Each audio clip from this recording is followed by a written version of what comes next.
दोस्तों नमस्कार। हिंदी कुंज में आप सभी लोगों का स्वागत है। आज हम लोग बात करने चल रहे हैं शक्तिशाली भारत के निर्माण में विद्यार्थी वर्ग की भूमिका के बारे में। इस तरह के प्रश्न आपकी परीक्षाओं में आ सकते हैं कि राष्ट्र निर्माण में युवा वर्ग की क्या भूमिका है, या राष्ट्र के निर्माण में युवा वर्ग अपनी किस प्रकार भूमिका निभा सकता है। तो यहाँ पे निबंध लेखन के रूप में बात की जा रही है। यदि आप चाहें तो इनमें कुछ और शब्दों को संक्षिप्त में यहाँ पे बताई जा रही बात, चाहे तो कुछ और शब्दों को अपनी तरफ से जोड़ सकते हैं जो कि आपके विद्यालय में पढ़ाया जा रहा हो। देखिए, यदि आप हिंदी कुंज चैनल में पहली बार आ रहे हैं तो यूट्यूब पर हिंदी कुंज चैनल को सब्सक्राइब कर लें ताकि आपको हिंदी भाषा साहित्य की उपयोगी जानकारी प्राप्त होती रहे। तो शुरुआत करते हैं। शक्तिशाली भारत के निर्माण में विद्यार्थी वर्ग की भूमिका या राष्ट्र निर्माण में युवा वर्ग की भूमिका का क्या महत्व है। निबंध की शुरुआत करते हैं। जैसा कि हम सभी जानते हैं कि विद्यार्थी वर्ग किसी भी राष्ट्र की आधारशिला होते हैं। जिज्ञासा और उत्साह की भावना उनमें कूट कूट कर भरी होती है। देश के प्रति जागरूक रहना उनका पुनीत कर्तव्य बनता है। वही देश के भावी नागरिक और कर्णधार होते हैं। आपत्ति काल में उनकी परीक्षा होती है। राष्ट्र निर्माण के लिए जिस त्याग की आवश्यकता होती है उसे विद्यार्थी वर्ग को पूरा करना होता है।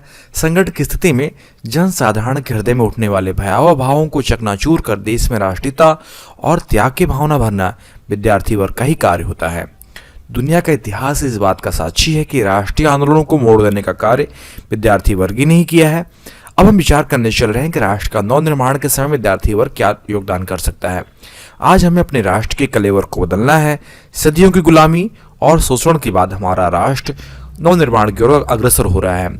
हमें ऐसे नवयुवकों और विद्यार्थियों की आवश्यकता है जो कि निस्वार्थ भाव से हमारे भारत देश की रक्षा कर सके। सबसे पहले प्रश्न है कि शक्तिशाली भारत का निर्माण किस प्रकार किया जाए। जब तक हम जानते हैं कि जब तक राष्ट्र बाहरी आक्रमणों से सुरक्षित नहीं रहेगा तब तक हम नव निर्माण की आशा नहीं कर सकते। सर्वप्रथम राष्ट्र की सुरक्षा का प्रश्न हमारे सामने आता है। कभी कभी विदेशी शक्ति हमें हमारे सामने संकट की स्थिति पैदा कर देती हैं। राष्ट्रीय सार्वभौम के प्रति खतरा उपस्थित हो जाता है। जनजीवन में हाहाकार मच जाता है। राष्ट्र अपने लिए आरक्षण की याचना करता है। नवयुवकों और विद्यार्थियों से प्रतिदान मांगता है। इस पुकार को अनसुनी कर देना या इसकी उपेक्षा करना ठीक नहीं होता। इसकी अवहेलना करना एक प्रकार से मरण के समान है। छात्रों का कर्तव्य है कि वे तन मन धन का होम करके अपने देश राष्ट्र की रक्षा करें।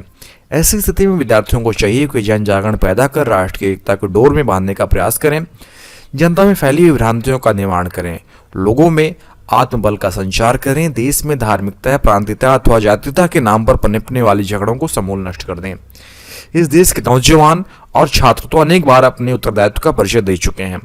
अनेक बार एकता का नारा लगा चुके हैं और यह सिद्ध कर चुके हैं कि हम न हिंदू हैं, न मुसलमान, न सिख, न ईसाई। वतन पर आंच जब आई तो हम हैं सगे भाई भाई। संकट काल में धन की आवश्यकता होती है। नागरिक ठीक समय पर और ईमानदारी से अपना टैक्स जमा करें और इसके लिए विद्यार्थी वर्ग को आगे आना पड़ेगा। राष्ट्रीय आय को संतुलित करना होगा और शक्तिशाली भारत के निर्माण में विद्यार्थी वर्ग को आकर अपना कर्तव्य निभाना होगा। एक आदर्श विद्यार्थी राष्ट्र की डूबती नौका का कर्णधार होता है। उसके हृदय में मंडराते हुए शोले शत्रुओं को जलाकर राख कर देते हैं। वह राष्ट्र के संकटकालीन स्थिति रूपी कांटों में गुलाब की तरह मुस्कुराता रहता है। छात्र अपने संरक्षकों को राष्ट्र की स्थिति से भली भांति परिचित कराते रहते हैं। वे जन जन में राष्ट्र के करुण क्रंदन की ध्वनि विस्तारित करते हैं, जिसके तरंग में आकर राष्ट्रीय जीवन अंगड़ाइयां लेने लगता है। आवश्यकता अनुसार नागरिकों के साथ मिलकर अपने श्रमदान के माध्यम से नई नई सड़कें, नहरें और बांधों का निर्माण करा देते हैं। इन दिनों उनके पैरों में पंख लग जाते हैं और आराम हराम है नीति को अपनाते हुए संकटकालीन स्थिति को छिन्न भिन्न कर देते हैं। ऐसी स्थिति में राष्ट्र अपने नव निर्माताओं पर गर्व कर उठता है। विश्व इतिहास इस बात का साक्षी है कि नागरिकों और छात्रों के जागरण ने राष्ट्रीय प्रगति को नया मोड़ दिया है।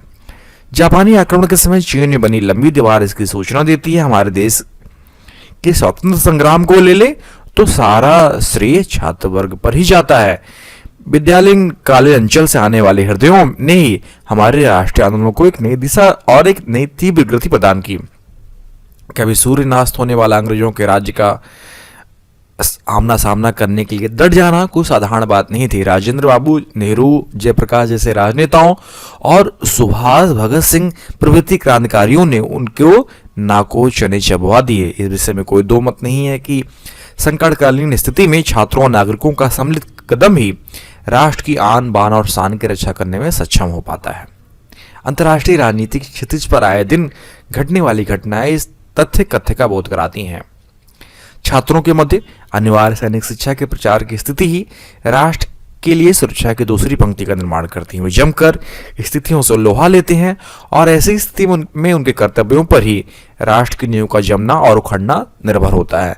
संकटकालीन स्थिति जनजीवन को विपन्न कर देती है। जहां बड़े बड़े की बुद्धि और धैर्य भी पलायन कर जाते हैं, वहां विवेक मानसिक संतुलन खो बैठता है, करुण और अकरणीय का ज्ञान नहीं रहता। ऐसी स्थिति में छात्र समाज का एक कर्तव्य बनता है कि नागरिकों को साथ कदम से कदम मिलाते हुए अपने दायित्वों के लिए सचेत बने रहें। इस दिशा में यदि वे देश के गुहार को न सुनेंगे तो उन्हें प्रस्तर हृदय ही कहा जाएगा। वांछनीय तो यह है कि स्थिति में वे व्रज बनकर शत्रु वृत्तासुर पर टूट पड़े और दावा भी बनकर शत्रु कानून को भस्म कर दें और अराती सैन्य सिंधु में वाग्नि सी जलकर उन्हें छार छार कर दें। ऐसी स्थिति में ही छात्रों और नागरिकों को श्रद्धेय और स्नेहास्पद और उनके जीवन को श्लाघ्य और चिरंतर यश की अधिकारिणी बना देगी, जहां वे अनंत काल तक विश्व हृदयों पर शासन करेंगे। आज हमारे देश के सामने अनेक समस्याएं विद्यमान हैं। बढ़ती हुई जनसंख्या, बेकारी, कालाबाजारी, बढ़ती हुई अनैतिकता की भावनाएं, आए दिन होने वाली लूट, अनुशासनहीनता, बढ़ती हुई कीमतें, शोषण, घूसखोरी आदि के झंझावातों ने हमारे देश भारत की आधारशिला को झकझोर कर रख दिया है। हमारी राष्ट्रीय नैतिकता दिनों दिन गिरती जा रही है। राष्ट्रीय चरित्र और समाज के हर ढांचे में घुन लग गया है। ऐसी स्थिति में इस देश के विद्यार्थियों पर बहुत बड़ा दायित्व आ गया है। हम आज अपने कर्तव्यों को भूलते जा रहे हैं। कम से कम श्रम करके अधिक से अधिक फल प्राप्त करने की भावना जोर पकड़ती जा रही है। ये भावना राष्ट्र के लिए बहुत अहितकर है। विद्यार्थी समाज ही संकट की घड़ी से छुटकारा दिला सकता है और उसे जोश और होश से कार्य करना होगा। यदि हम अपने होश खोकर कार्य किए तो रक्षा में हत्या होने की संभावना अधिक हो जाएगी। जिस विद्यार्थी समाज पर इतना गहरा उत्तरदायित्व है, उसका स्वरूप और चरित्र भी निखरा हुआ होना चाहिए। विद्यार्थी समाज अपने उत्तरदायित्व से मुख मोड़ रहा है। वह कालाबाजारियों द्वारा परीक्षा पास करने का जो प्रयास कर रहा है, इसके द्वारा वह अपने ही पांव पर कुल्हाड़ी मार रहा है। उसे अपने उत्तरदायित्व को समझने की आवश्यकता है और जब तक वह अंधेरे में भटकता रहेगा तब तक उसे प्रकाश की आशा करना आकाश कुसुम उसकी शक्ति, भविष्य और राष्ट्रीय ही होगा। आज छात्र वर्ग को खुद यह देखना सोचना होगा कि उनमें उनकी जागरूकता का किसी भी प्रकार से दुरुपयोग न हो। देश की सुनहली मूर्ति विकृत न होने पाए, कोई दुस्साहसिक दस्यु देश की सीमा संपत्ति को विच्छिन्न न करने पाए। निश्चय ही देश का विद्यार्थी समाज और युवा वर्ग जागरूक है और वह अपने दायित्व बोध से भली भांति परिचित है। आशा यह की जाती है कि उसके द्वारा दायित्व निर्वाह पूरी सजगता के साथ होगा।